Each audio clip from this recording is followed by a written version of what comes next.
Hello everyone. 1000 MCQ electrostatics branch की physics की एक चैप्टर में आपकी स्वागत है। Daily practice session objective question plus numerical लेकर आए हैं आज।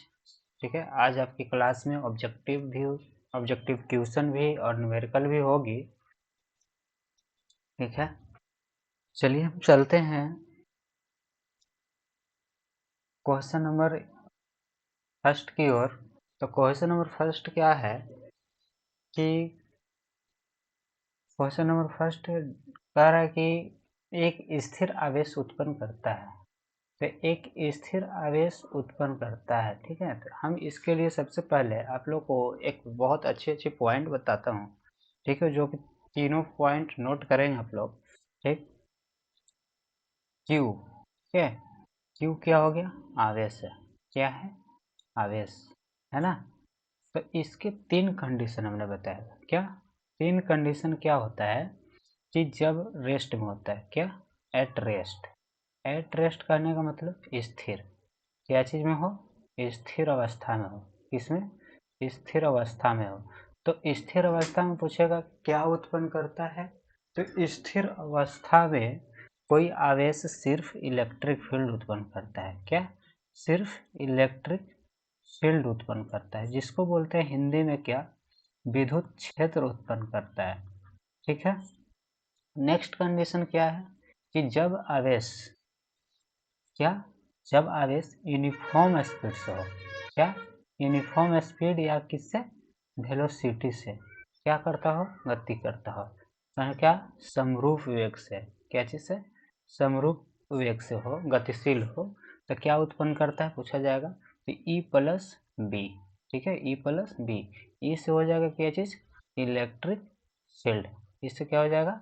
Electric field. और बी से क्या हो जाएगा? मैग्नेटिक फील्ड, है ना। ठीक है, हिंदी में क्या कहेंगे? विद्युतीय क्षेत्र प्लस चुंबकीय क्षेत्र उत्पन्न करेगा। ठीक है, दोनों उत्पन्न करेगा। कौन सा कंडीशन में? जब यूनिफॉर्म स्पीड से। और तीसरा क्या हो जाएगा? तीसरा क्यू क्या चीज से हो? Non uniform. क्या? नॉन यूनिफॉर्म से हो। तीसरा, जब आवेश नॉन यूनिफॉर्म वेलोसिटी से क्या हो? गतिशील हो।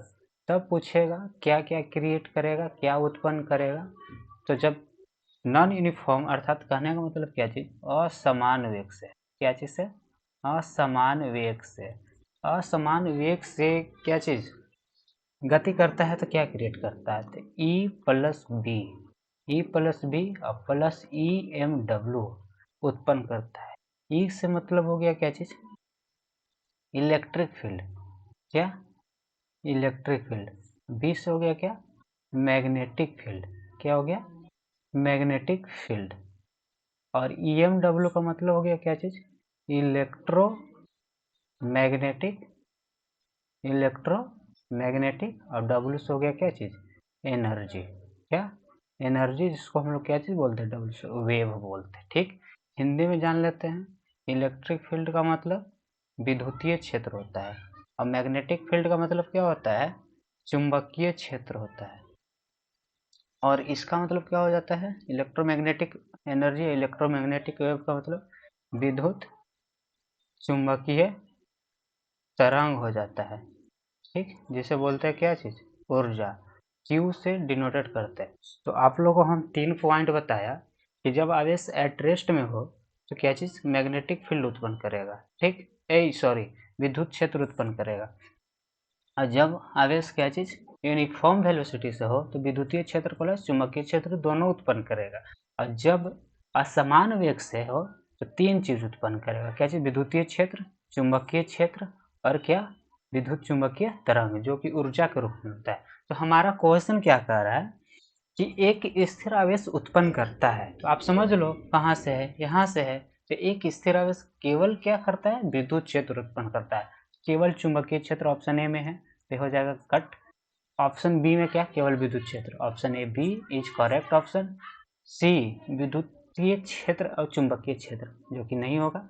कोई क्षेत्र, ये तो ऐसा तो है नहीं, तो ऑप्शन बी इज क्या हो जाएगा करेक्ट आंसर।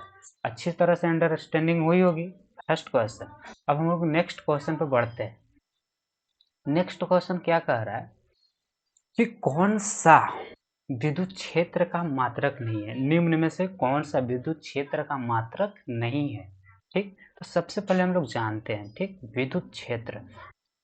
तो विद्युत क्षेत्र को हम लोग क्या फॉर्मूला लिखते हैं, एफ बटा क्यू। ठीक है, बल बटा आवेश, बल बटा क्या लिखते हैं, आवेश। तो बल का सही मात्रक क्या हो जाता है, न्यूटन, और आवेश का क्या हो जाता है, कूलम, अर्थात कि क्या हो गया, न्यूटन प्रति कूलम। तो ऑप्शन मिला लेते हैं हम लोग, ऑप्शन ए तो हो गया। ठीक है, बोल रहा है कि कौन नहीं होगा। ठीक, एक और हम लोग फार्मूला जानते हैं, क्या, ई बराबर minus D V by D R. तो क्या है, वोल्ट, पोटेंशियल का क्या हो जाएगा, वोल्ट, और दूरी का क्या हो जाएगा, मीटर, है ना। तो मीटर, तो क्या हो गया, वोल्ट प्रति मीटर। तो एक और ऑप्शन हम लोग को मिल गया सी, तो सी लिख सकते हैं। अब हम लोग एक फार्मूला जानते हैं, ई बराबर, ठीक है, क्या, एफ बटा क्यू जानते हैं, है ना। तो एफ बटा क्यू, तो न्यूटन प्रति कूलम तो हो गया। ठीक, और यहाँ से अगर हम लोग यहाँ पर क्या लिखते हैं, ई बराबर वोल्ट प्रति मीटर है, तो इसको लिख सकते हैं विभव, और नीचे मीटर है, तो विभव का सूत्र क्या होता है, डब्ल्यू बाई क्यू, और नीचे क्या चीज़ है, मीटर। तो इसका हो गया वर्ग का जूल, और इसका हो गया कूलम, ठीक है, और नीचे हो गया क्या, मीटर। तो जूल प्रति कूलम मीटर भी हो जाएगा। इसको लिखते हैं कैसे, -1 और -1 इस पे दे देंगे, तो ए डी भी हो गया। अब कह रहा है कि कौन नहीं हो सकता है, तो कौन नहीं हो सकता है, डी। तो इसका आंसर कौन हो जाएगा, क्वेश्चन के अनुसार option B is right answer. ये भी क्वेश्चन अच्छा था। ठीक, नेक्स्ट देखते हैं। अब कह रहा है क्या चीज, विद्युत क्षेत्र की तीव्रता का SI मात्रक है। ये तो डायरेक्ट मार दो। अब कूलममीटर, हम लोग ऑप्शन से देखते हैं। ए में क्या है, कूलममीटर। ठीक, देख लेते हैं क्यू, मीटर किसका होता है, 12 का। तो ए तो हो गया किसका, इलेक्ट्रिक डाइपोल मोमेंट का, किसका, इलेक्ट्रिक डाइपोल मोमेंट का हो गया, है ना। अर्थात क्या चीज, विद्युत द्विध्रुव आघूर्ण का मिल गया। क्या मिल गया, कूलम मीटर। अब बी में देखते हैं, बी में कह रहे हैं न्यूटन प्रति कूलम, बल का है, और कूलम किसका है, आवेश का। तो ये तो मिल गया किसका, इलेक्ट्रिक फील्ड का, जो कि कौन सा है, बी ऑप्शन सही हो सकता है। ठीक है, ये दोनों एम्पियर मीटर न्यूटन प्रति कूलम इसमें तो है नहीं, इसका डायरेक्ट क्या हो जाएगा, बी। तो सी ऑप्शन को भी देख लेते हैं, एम्पियर गुने मीटर, ये धारा का है, और ये किसका है, लंबाई, एम्पियर मीटर, ठीक है, धारा, और फिर लंबाई एल। ये तो ऐसे हम लोग इसको लेकर चलते हैं कि इसको पोल स्ट्रेंथ का होता है। ठीक है, पोल स्ट्रेंथ, जिसको बोलते हैं क्या, ध्रुव प्राबल्य, किसका, ध्रुव प्राबल्य, जो कि चुंबक में पाना। ठीक, यहाँ तो होगा नहीं, ठीक, ये नहीं होगा, ये भी नहीं होगा, ये भी नहीं होगा। ठीक है, तो इसका ऑप्शन कौन जाएगा, क्वेश्चन नंबर 3 का बी। अब चलते हैं नेक्स्ट क्वेश्चन नंबर 4 की ओर। 4 बहुत आसान क्वेश्चन है ना। क्या है, एसआई पद्धति में एप्सिलॉन नोट का मात्रक होता है। एसआई पद्धति में एप्सिलॉन नोट का मात्रक होता है। हम लोग देखते हैं एप्सिलॉन नोट, के इक्वल टू हम लोग क्या लिखते हैं, 1/4 पाई एप्सिलॉन नोट। ठीक, अर्थात इसको ऐसे भी लिख सकते हैं एसआई मात्रक के लिए। ठीक है, तो एप्सिलॉन नोट इक्वल टू क्या हो जाएगा, 1/k। तो के की एसआई मात्रक क्या होता है, न्यूटन मीटर स्क्वायर प्रति कूलम स्क्वायर, है ना। तो कूलम ऊपर चला जाएगा, और नीचे क्या रह जाएगा, न्यूटन मीटर स्क्वायर। तो क्या हो जाएगा, कूलम स्क्वायर प्रति न्यूटन मीटर स्क्वायर। इसको कैसे लिख सकते हैं, ऐसे लिखते हैं -1, और इसको क्या कर देंगे, प्रति वाला को सब माइनस में डाल। तो कौन सा ऑप्शन हो गया, option number A is correct option, है ना। अब क्वेश्चन नंबर 5 देखेंगे। कह रहा है क्वेश्चन नंबर 5, विद्युत आवेशों के बीच लगने वाला बल दिया जाता है। ठीक, तो मान लो कि एक आवेश यहाँ पास है Q1, एक आवेश Q2, और बीच में क्या चीज़ है, दोनों के बीच में दूरी। तो एफ लगने वाला बल का फॉर्मूला क्या होता है, के Q1 Q2 बाई दोनों के बीच की दूरी का वर्ग के व्युत्क्रमानुपाती होता है, ठीक।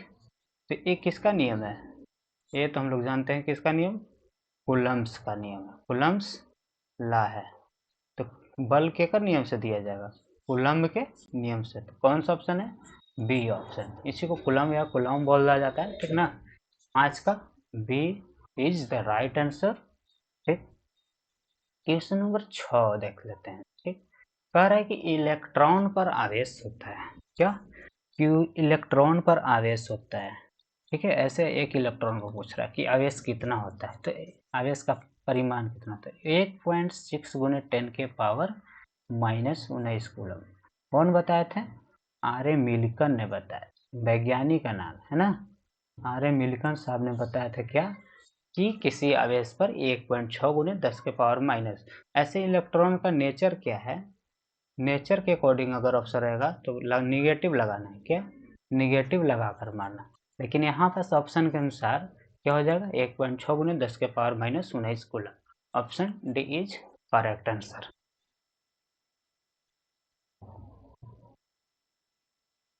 क्वेश्चन नंबर 7 की ओर बढ़ते हैं, ठीक। क्या कह रहे हैं, किसी विद्युत रोधी माध्यम के लिए परावैद्युतांक अपेक्षिक एप्सिलॉन आर का मान हो सकता है, ठीक। तो हमने एप्सिलॉन आर का मान 3 तरीकों में बताया, ठीक। क्या, पहला निर्वात, ठीक है, जिसको बोलते हैं मुक्त आकाश, निर्वात के लिए कितना हो जाता है 1, ठीक। धातु के लिए कितना हो जाता है अनंत।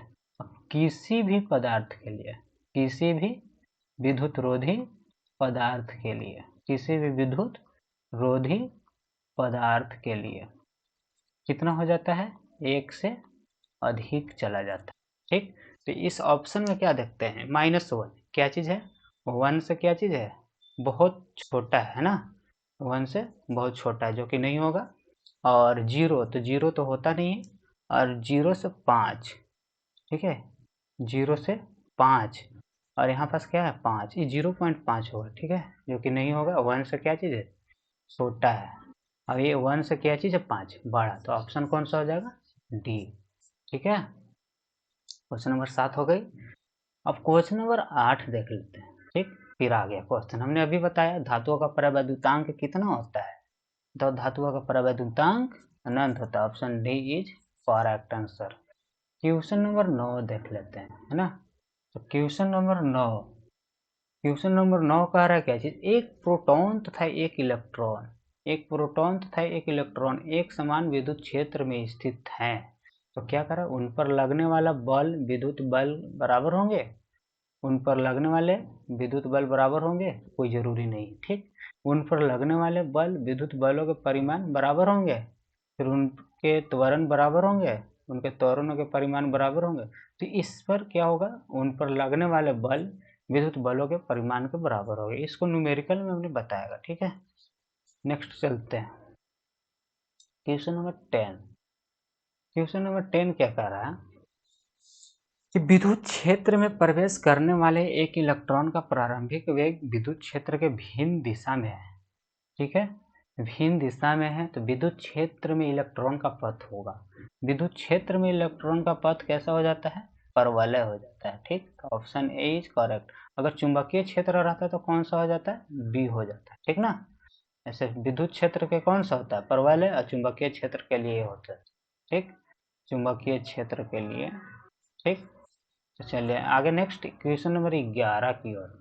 क्वेश्चन नंबर 11 का एक पृथक्कृत चालक गोले को कुछ धनावेश दिया जाता है, तो इसका द्रव्यमान, इसका द्रव्यमान, ठीक है, इसका द्रव्यमान घट जाएगा, ठीक है।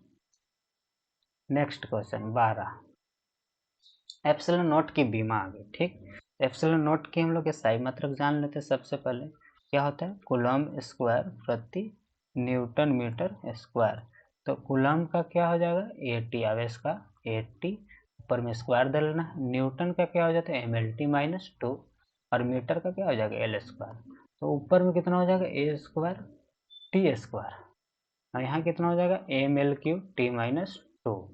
ऊपर में हम ले जाएंगे M-1 हो जाएगा L-3 टी माइनस कितना हो जाएगा, टी प्लस 4 हो जाएगा। अब ये 2 ऑप्शन मिला लो, कौन सा मिलेगा, इसमें तो 0 0 है, एम नहीं होगा, M minus 1 L minus 3 T minus, ये भी नहीं होगा, M minus 1 L minus Q T 4 A 2, option C is correct answer.